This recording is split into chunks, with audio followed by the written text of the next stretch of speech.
तो मेम्ब्रेनस लेब्रियंथ और बोनी लेब्रियंथ, बेसिकली जब हम इसको डिफाइन करेंगे तो जो आपके पास बोनी लेब्रियंथ होती है ये कुछ सीरीज ऑफ चैनल्स होते हैं। क्या होते हैं? They are the series of channels, inside these channels there is membranous labyrinth पाई जाती है जो कि पेरिलिम्फ से सराउंडेड होती है।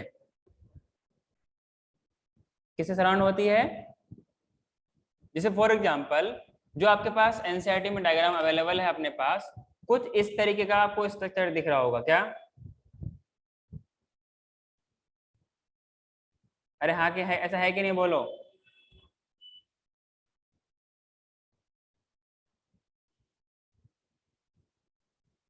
तो ये वाला जो पार्ट है ये पेरिलिम्फ वाला है, ये एंडोलिम्फ वाला है और ये पेरिलिम्फ है। इसका लेवलिंग बहुत इंपॉर्टेंट है। एज इट इज डायग्राम उठ के आ जाता है और पूछ लेता है। क्लियर है? बोलो। ये पेरिलिम्फ हो गया बीच में। कोक्लिया का आप बता रहे हो ना? ये कोक्लिया का एक क्रॉस सेक्शन है। मान लो ये इसको मैंने कोक्लिया को मैंने सीधा कर लिया। क्या कर लिया? कोक्लिया को मैंने सीधा कर लिया और इसका मैंने क्रॉस सेक्शन काट करके एनसीईआरटी पे चिपका हुआ है। क्लियर है? बात समझ रहे हो? हाँ मैंने सर। क्या बोला? ये जो आपके पास बोनी लेविरिंथ है और मेम्ब्रेनस लेविरिंथ है, इसके बारे में जो हम लोग बात कर रहे हैं, तो इसमें से जो आपके पास क्या होती है, बोनी लेविरिंथ जो होती है, basically it is a series of, एक कंटिन्यूस पैटर्न पे मिलके क्या बनाता है? एक चैनल बनाता है। आगे ना, सीरीज ऑफ चैनल्स। आगे ना, inside these channels there is, inside these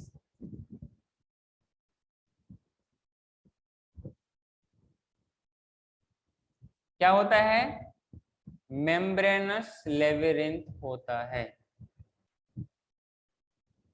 membranes लेविरिंथ होता है। क्लियर है?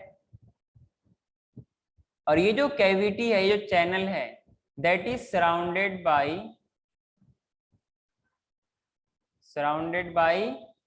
अ फ्लूइड, और उस फ्लूइड को क्या बोलते हैं? पेरिलिम्फ बोलते हैं। क्या बोलते हैं? पेरिलिम्फ बोलते हैं। क्लियर है?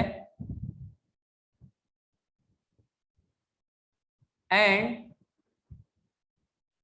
जो आपके पास इनर वाला लेयर था, जो मेम्ब्रेनस लेयर था आपके पास, membranous लेविरिंथ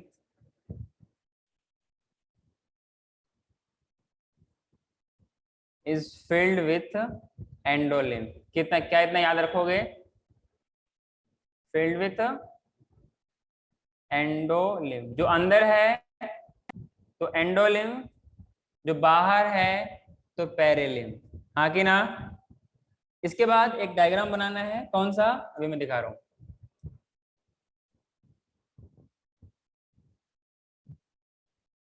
this is the scala vestibuli, this is the scala media बीच में, और this is the scala tympani. आगे ना, जो आपके पास स्केला वेस्टिबुली है इसके अंदर क्या होगा? पेरिलिम्फ होगा। उसी तरह से इसके अंदर भी क्या होगा? पेरिलिम्फ होगा। ये वाला मेम्ब्रेनस इसीलिए है क्योंकि ये चारों तरफ से किससे बना हुआ है? मेम्ब्रेन। इसके इसको छोड़ करके ये वाला साइड, ये वाला साइड और ये वाला साइड किससे बना हुआ है? किससे घिरा हुआ है? मेम्ब्रेन से बना हुआ है। इसलिए क्या बोलते हैं? मेम्ब्रेनस लेविरिंथ। बाद बाकी क्या इससे बना हुआ है? ये बोन से बना हुआ है, इसलिए बोनी लेविरिंथ बोलते हैं। आगे ना, तो इसके अंदर पेरिलिम्फ हो गया, इसके अंदर पेरिलिम्फ हो गया, जो फ्लूइड है इसके अंदर एंडोलिम्फ होता है। आगे ना, और यहाँ पर कुछ हेयर लाइक सेल्स होते हैं, कुछ हेयर लाइक आउटग्रोथ होते हैं। इन पूरे स्ट्रक्चर क्या बोलते हैं? ऑर्गेन ऑफ कोर्टाई बोलते हैं। आगे ना, और ये वाला को टेक्टोरियल मेम्ब्रेन बोलते हैं। क्या इतनी बात समझ में आई मेरे को? Internal structure of vestibular and cochlear apparatus हम लोग नेक्स्ट पढ़ने वाले हैं। तो पहले हम लोग बात करेंगे वेस्टिबुलर एपरेटस के बारे में। हाँ कि ना। Basically it is the sensory part for balancing. किसके लिए होती है ये? It is sensory part for balancing. हाँ कि ना, फॉर बैलेंसिंग। क्लियर है? Located above cochlea, located cochlea के ऊपर प्रेजेंट होती है। क्लियर है क्या? Above cochlea. हाँ कि ना। अगर इनके बारे में बात करूं, basically this vestibular apparatus consists of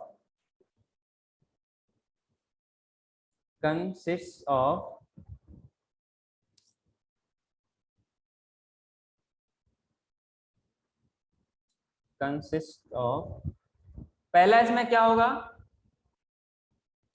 तो पहला लोग बात करेंगे 3 semi circular canal, semi circular canal, इनको शॉर्ट में SCC बोलते हैं। कितने होंगे? 3 सेमी सर्कुलर कैनाल। हाँ कि ना। जो दूसरा पार्ट होगा एक अट्रिकुलस होगा। क्या होगा? एक अट्रिक्यूलस होगा। क्लियर है? तीसरा क्या होगा? एक सेक्यूलस होगा। अभी मैं डायग्राम में ऐसा दिखाऊंगा। क्लियर है? तो ये आपका वेस्टिबुलर एपरेटस के अंदर आता है। क्लियर है क्या? And each semi circular canal are present at different plane and they are perpendicular to each other. हाँ कि ना। कैसे होते हैं ये? एक दूसरे से परपेंडिकुलर होते हैं। से इंटरनल स्ट्रक्चर का एक बार वापस बताओ ना, नहीं समझा। जो हम लोग ईयर, इंटरनल ईयर के अंदर जो स्पेस होती है, वहां पर जो कुछ उनका सेटअप होता है उनको बोलते हैं वेस्टिबुलर एपरेटस। क्लियर है? एक तो वेस्टिबुलर एपरेटस हो गया, एक होता है कोक्लियर एपरेटस। बस समझा? तो मैंने बोला कि वेस्टिबुलर एपरेटस किसके लिए होती है? बॉडी को बैलेंस करने के लिए होती है। हाँ कि ना। और ये कोक्लिया के ऊपर होती है। क्लियर है? मैं आपको अभी शो कर रहा हूं।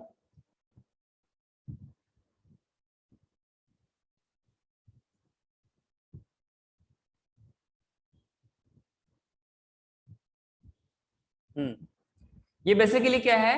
Membranes labyrinth. हाँ कि ना। अभी हम लोग बात करेंगे एम्पुला के बारे में। जो मैंने अट्रिकल के बारे में बोला वो एट्रिकुलस है, दिस इज द सैक्यूलस है, और ये कोक्लियर जो क्वाइल्ड पार्ट है ना, ये यही वो कोक्लियर डक्ट है। हाँ कि ना। तो मैंने क्या बोला? ये जो पार्ट होंगे किसके ऊपर होंगे? कोक्लिया, कोक्लियर एपरेटस मतलब कोक्लिया के ऊपर प्रेजेंट होंगे। हाँ कि ना।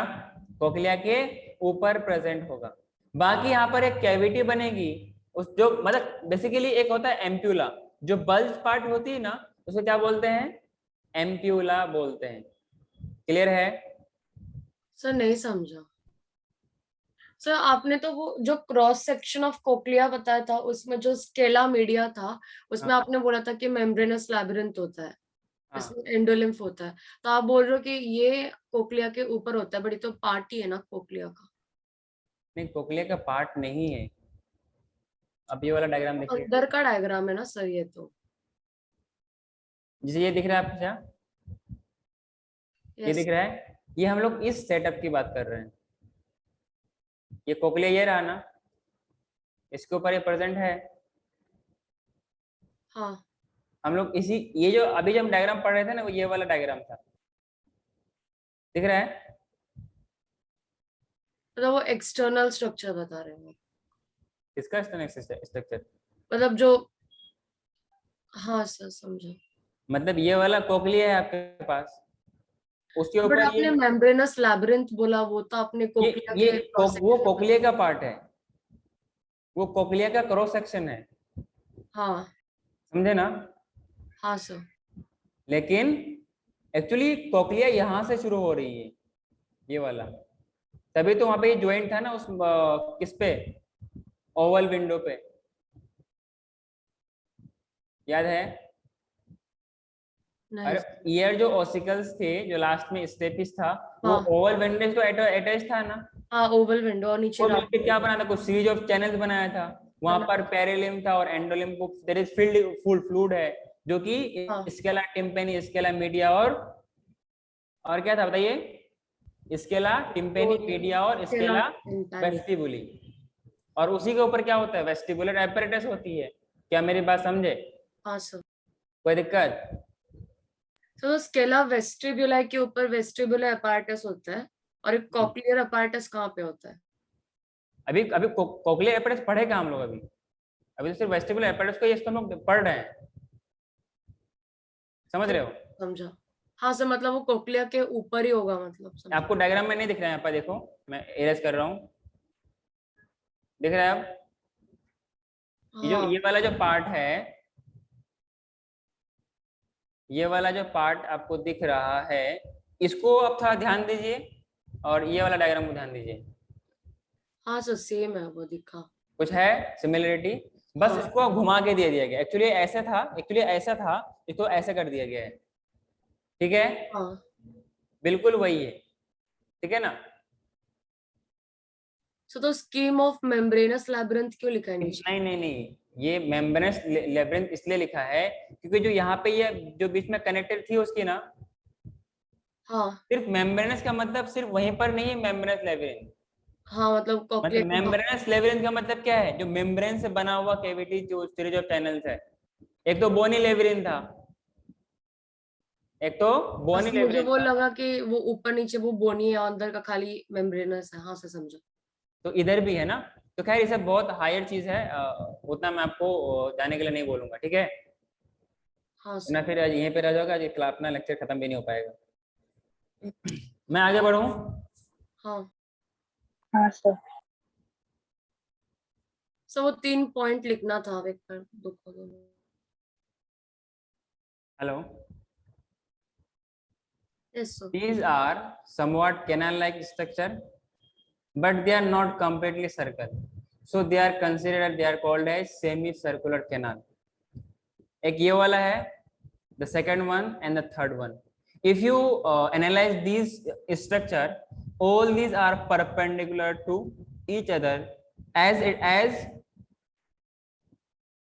of x, y and z axis. Clear? एक ये हो गया, एक ये हो गया, और एक इस तरीके से। तो एक ये वाला कैनाल है, एक ये वाला कैनाल है, एक ये वाला canal. These are the semi circular canal. Clear है? उसके लिए जो डक्ट है, इसलिए इसको बोलते हैं lateral semi circular duct. Clear है? एक ये वाला पीछे का है, तो पोस्टेरियर सेमी सर्कुलर डक्ट। ये ऊपर है, सुपेरियर सेमी सर्कुलर डक्ट। हाँ कि ना? जो वहां का बल्ज पार्ट होती है, इसको क्या बोलते हैं? एम्प्यूला बोलते हैं। तो ampulla of superior semi circular duct. Clear है? उस तरीके से ये इसका एम्प्यूला हो गया, उस तरीके से यहाँ पर एम्प्यूला हो गया। तो इन सब का वहां पर एम्प्यूला है। क्या इतनी बात समझ में आई? Yes sir. तो वेस्टिबुलर एपरेटस के लिए आपको from my point of view इतना इतना याद रखना है कि सेंसरी पार्ट है, बैलेंसिंग के लिए कोक्लिया के ऊपर लोकेटेड होती है। क्या इतना रख पाओ, याद रख पाओ के हाँ बाकी चीज भूल जाना। क्लियर है? कुछ ज्यादा आपके लेवल से कुछ ज्यादा ऊपर हो गया, ठीक है? अरे हाँ कि ना? यहां तक आप लोगों ने लिखा था क्या? मूविंग टू नेक्स्ट, ये जो आपके पास सेमी सर्कुलर कैनाल था, each semi circular canal, semi circular canal lies in a different plane. Clear? At a right angle.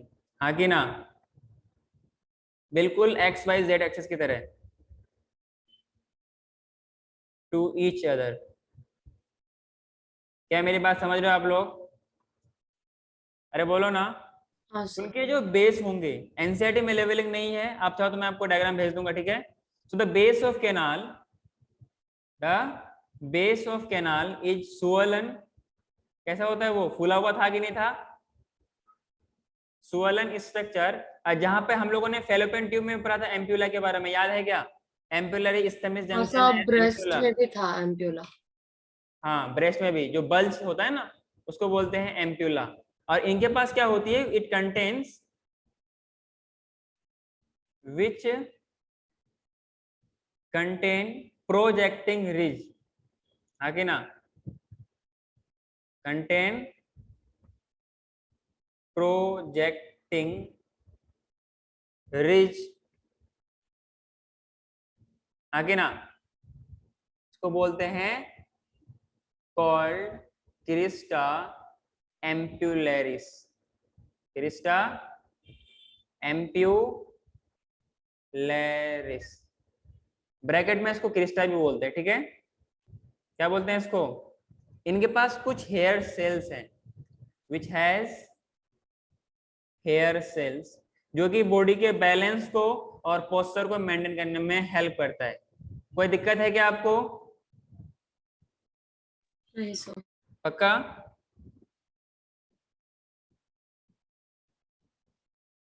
आगे बढ़ूं क्या? हाँ सर। नेक्स्ट सर इसमें एक लिखना, मिनट।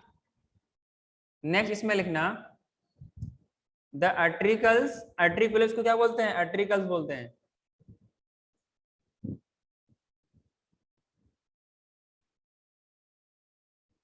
आर्टिकल्स एंड सैक्यूल्स,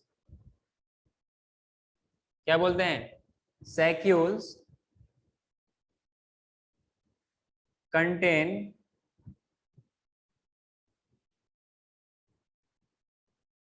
प्रोजेक्टिंग, उभरा हुआ सा स्ट्रक्चर,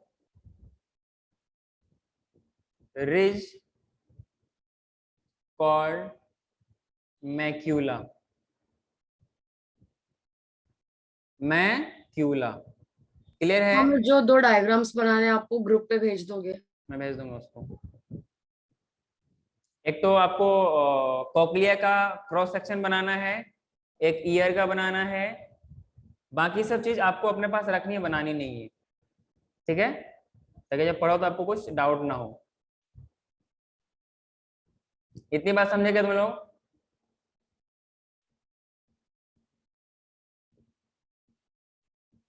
हाँ सर।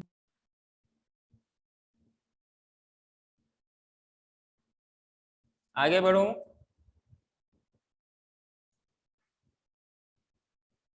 हाँ सर हुआ।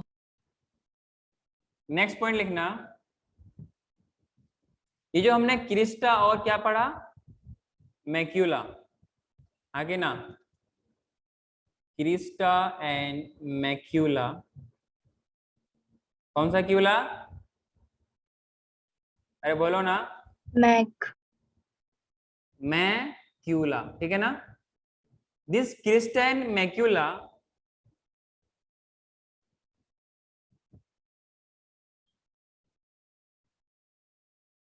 स्पेसिफिक रिसेप्टर्स, स्पेसिफिक रिसेप्ट, जो कि आप टफेस्ट पार्ट पर हैं ईयर का, ठीक है? रिसेप्टर्स जो कि किसमें हेल्प करता है? बोलिए।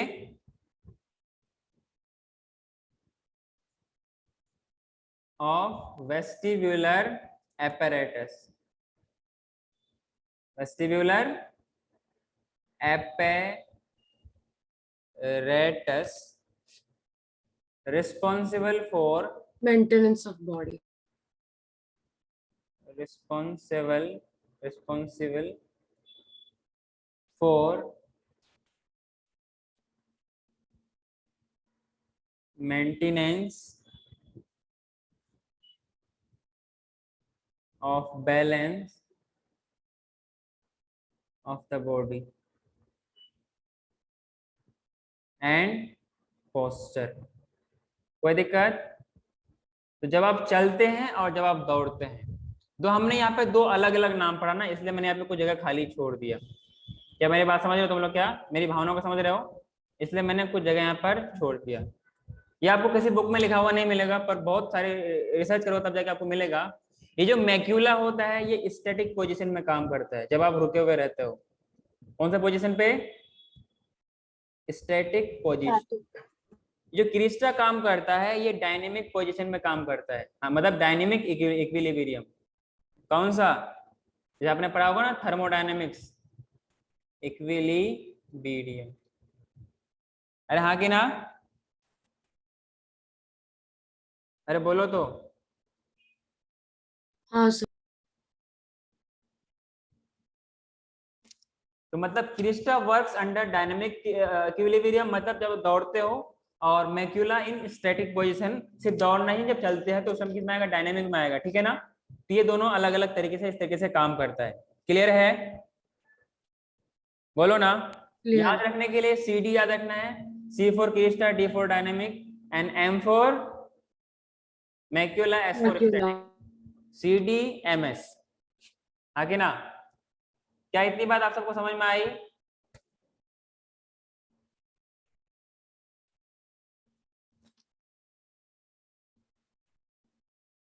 दिख रहा है? ये कुछ स्टैटिक पोजीशन में इस तरीके से काम करते हैं। ठीक है? ये स्टैटिक पोजीशन है, ये ऑटोकोनिया है, ऑटोलिथिक मेम्ब्रेन है, हेयर बंडल है, इधर हेयर सेल्स है, एंड इधर सपोर्टिंग सेल है। इसके लिए हम लोगों ने बात किया था वेस्टिब्यूलो कोक्लियर नर्व, जो कि 8वां नर्व था किसका? इसके क्रेनियम में या फिर स्पाइनल? अरे नर्वस सिस्टम में नर्व्स के बारे में पढ़ा था ना, क्रेनियल नर्व। कोक्लियर नर्व था कि नहीं था? Nerve number 8। हाँ था सर, था। हाँ, तो ड्यूरिंग स्टैटिक पोजीशन इस तरीके से ये काम करता है। तो ये मैक्यूला का स्ट्रक्चर है। अब ये मत कहना कि सर ये मैक्यूला किधर है, ये कॉलेज में जाके आप सीख लोगे। ठीक है? काइनेटिक और डायनेमिक बैलेंसिंग, ये किसको क्या बोलते हैं? क्यूपुला बोलते हैं। इधर किनोसिलिया, इधर hair cell and supporting cell, combinely क्या बोलते हैं? क्रिस्टा बोलते हैं। और इसको क्या बोलते हैं हम लोग को बताओ? उसको मैक्यूला बोलते हैं, हाँ कि ना? और ये वाले को क्रिस्टा बोलते हैं। तो ड्यूरिंग दिस टाइम ऐसे काम करता है, ड्यूरिंग दिस टाइम ये ऐसे काम करता है। और these are the ampullary nerve. क्या मेरी बात समझ में आई? हाँ सर। पक्का? यस। नेक्स्ट आते हैं हम लोग किसमें? कोक्लिया में। अरे कौन सा लिया? कोक्लिया। सब लोग कोक भी लेते हैं। नेक्स्ट टॉपिक लिखिए कोक्लिया। थोड़ा सा टाइम एक्सटेंड करके खत्म कर देना, ठीक है ना? आज को सर कितना टाइम लगेगा और? बस हो जाना चाहिए, देखो थोड़ा सा बचा और। कोक्लिया, ठीक है?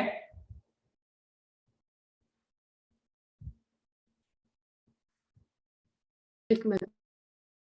So we have cochlea. Cochlea is a sensory structure and it works for hearing. It is coil structure below vestibular apparatus. It has 3 canal. Its cross section will show it will show 3 canal. First one is scala vestibuli, जो कि scala vestibuli किसके पास होगा? Oval window के पास होगा. That cavity is filled with a fluid named as perilymph. In vestibuli, scala vestibuli and scala tympani. Third cavity is present, that is scala media, that is filled with endolymph, and at last we have scala tympani, that is filled with fluid named perilymph. हाँ कि ना? और scala tympani will end with a round window, whereas scala vestibuli ends with a oval window. Is it clear to all of you? हाँ sir. Last में क्या बोला आपने? So cochlea क्या होती है? The coiled portion of the लेवरिन, ठीक है ना? नेक्स्ट लिखिए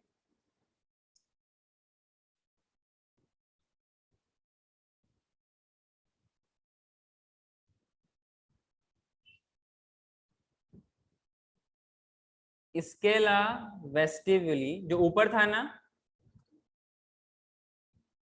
दैट एंड्स विथ राउंड या oval? Oval. Oval window. And scala media, scala tympani? Scala tympani a round window. Scala tympani ends with round window. क्या सारे बच्चों को ये बात समझ में आ रही है? हाँ कि ना? हाँ सर। हाँ सर। फिर हम लोगों ने इसके बीच में कुछ मेम्ब्रेन्स के बारे में बात किया था ना, कुछ मेम्ब्रेन्स थे, हाँ कि ना? एक मेम्ब्रेन था आपके पास, क्या? रिजनर्स मेम्ब्रेन। अरे था कि नहीं? रिजनर्स मेम्ब्रेन कौन सा मेम्ब्रेन था? It is the membrane basically जो स्केला मीडिया था और स्केला वेस्टिबुली था, दोनों के बीच में जो सेपरेशन था, दोनों के बीच में जो सेपरेशन था, that is separated by a membrane. और उस मेम्ब्रेन को हम लोग क्या बोलते हैं? बोलो, अरे क्या बोलते हैं, बोलो। Resonance membrane. रिजनर्स मेम्ब्रेन बोलेंगे ना, क्या बोलेंगे? मेम्ब्रेन रेजोनेंस मेम्ब्रेन ही कहेंगे। ऑफ द रिजनर्स ना, वही तो मैं बोला। हाँ, अरे बोलो तो। हाँ सर सही। Membrane of roof of Scala media which separates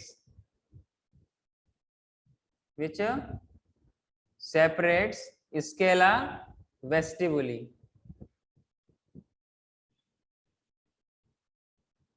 from scala media, हाँ कि ना? ये है रिजनर्स मेम्ब्रेन। क्या ये मेरी बात समझ में आई? बोलो। नेक्स्ट आपके पास बेसिलर मेम्ब्रेन। क्या है? Basilar membrane. अगर बेसिलर मेम्ब्रेन के बारे में बात करेंगे ना, तो बेसिलर मेम्ब्रेन बेसिकली क्या करेगा? स्केला मीडिया को किससे सेपरेट करेगा? स्केला टिम्पेनी के साथ, हाँ कि ना? इट सेपरेट्स हाँ sir. Scala media and scala tympani. कोई दिक्कत? और ये बेस में प्रेजेंट होगी, इसकी लेवलिंग आपको अच्छे से आनी चाहिए।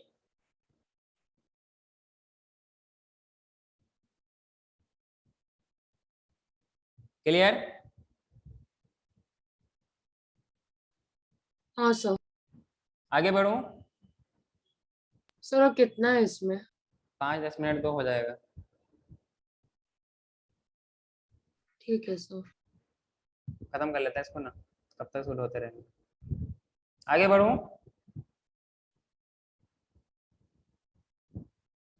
हाँ सर। नेक्स्ट आपके पास आई थिंक इसका लास्ट टॉपिक है, लास्ट नहीं second last, that is cochlear का कैनाल बात करेंगे ना। उसमें एक आपके पास क्या होती है? ऑर्गन ऑफ कोर्टाई होती है, आगे ना, जो कि बेसिलर मेम्ब्रेन में। अच्छा, जो आपको मैंने बताया कि कोक्लिया का क्रॉस सेक्शनल डायग्राम आपको लेवल करना है, मतलब ड्रॉ करना है, ठीक है? जो मेन ऑर्गन है ना, जो स्केला मीडिया है और स्केला टिम्पेनी, बीच में कुछ रिच उभरा हुआ सा कुछ इस तरीके से स्ट्रक्चर था क्या? अरे कुछ बेसमेंट टाइप का ऐसे उभरा हुआ स्ट्रक्चर था ना, उसी को बोलते हैं ऑर्गन ऑफ कोर्टाई, आगे ना। इसमें नेक्स्ट लिखिएगा, टॉपिक तो नहीं, नेक्स्ट आगे लिखिए कि the organ of Corti, organ of Corti, it is the main organ for hearing, आगे ना, is a structure located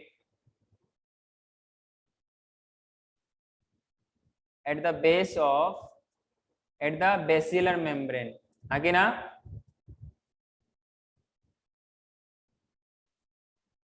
which contains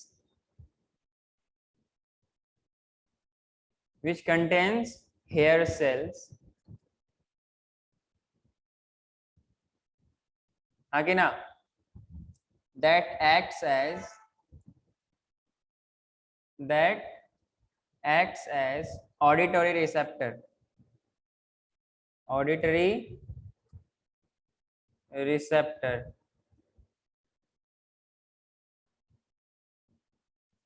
अरे हाँ कि ना, बोलो। इतनी बात समझ में आई तुम लोगों को? हाँ सर। और वहां पे हेयर्स कैसे प्रेजेंट होंगी? The hair cells are present in rows on the internal side of the organ of Corti, उसके अंदर भी। क्लियर है? The basal end of hair cells is in close contact with the afferent nerve fibre, जिससे आने वाला है। Then फिर finally किससे जाएगा? एफरेंट से वो चला जाएगा। So at that place there is some stereocilia which are projected from the apical part of each hair cells. आगे ना, मतलब मैं आपको डायग्राम दिखाता हूँ उसका भी। सबने इतना लिखा क्या?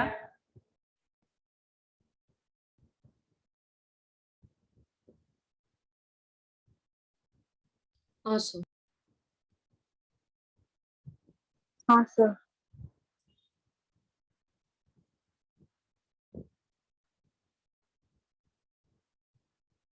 मैं इस ऑर्गन के बारे में बात कर रहा था। ये ऑर्गन ऑफ कोर्टाई है। यहाँ पर कुछ सेल्स होते हैं ना, क्या होते हैं?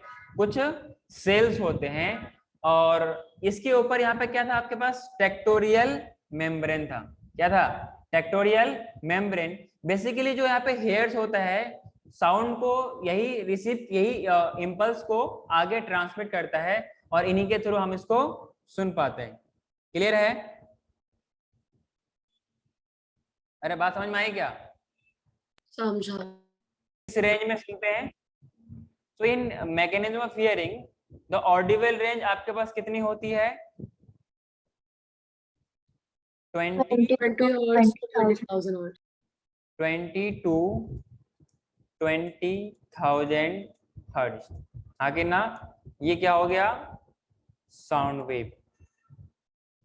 क्लियर है? यहां से कहां पर आएगा? एक्सटर्नल ईयर आएगा। यस और नो?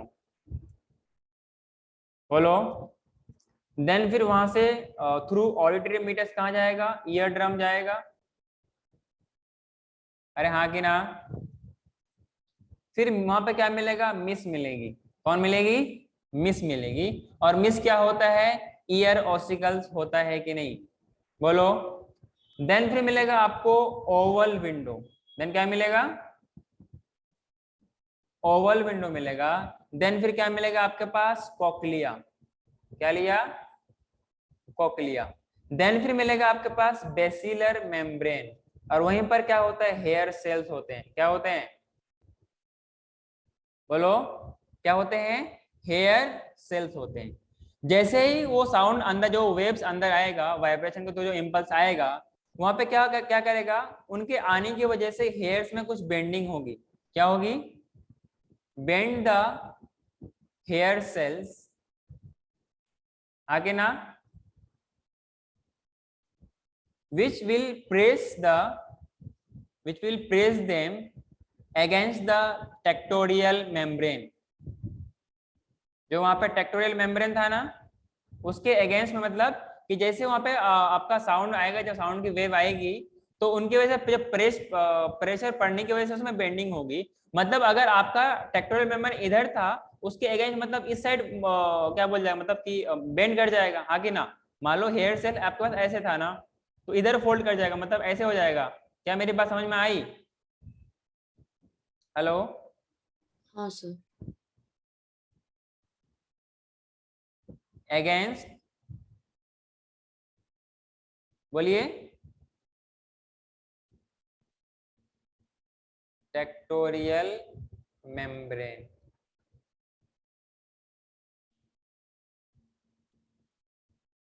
फिर वहां से क्या होगा? अभी मैंने कुछ देर पहले बताया था, अफरेंट नर्व फाइबर। हाँ कि ना? Afferent nerve fibre. हाँ कि ना? Via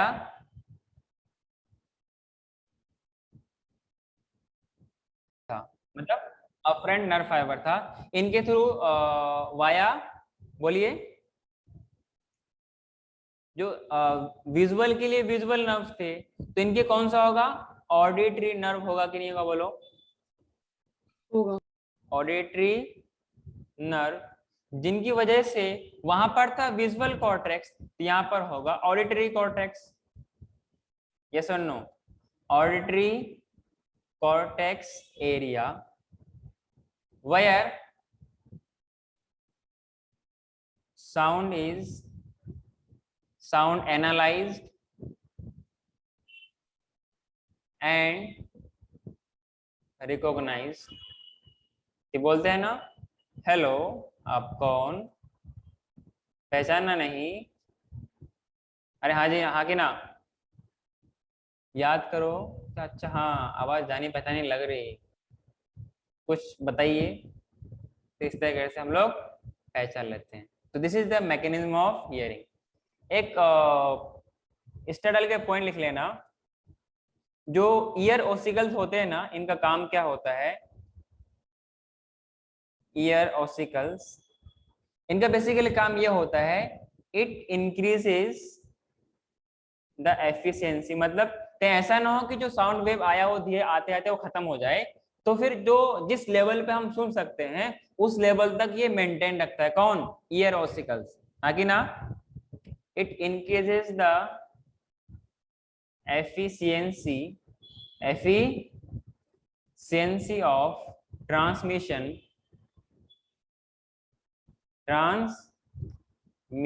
of sound wave to the inner ear। Clear है क्या? and all these are done by organ of corti। Clear है? जो खाली जगह लिखा है आपने छोड़ा है, हम लोग नेक्स्ट क्लास में जब टाइम मिलेगा, आधे घंटे के लिए कभी टाइम निकल के सब तैयार हो जाना, ठीक है?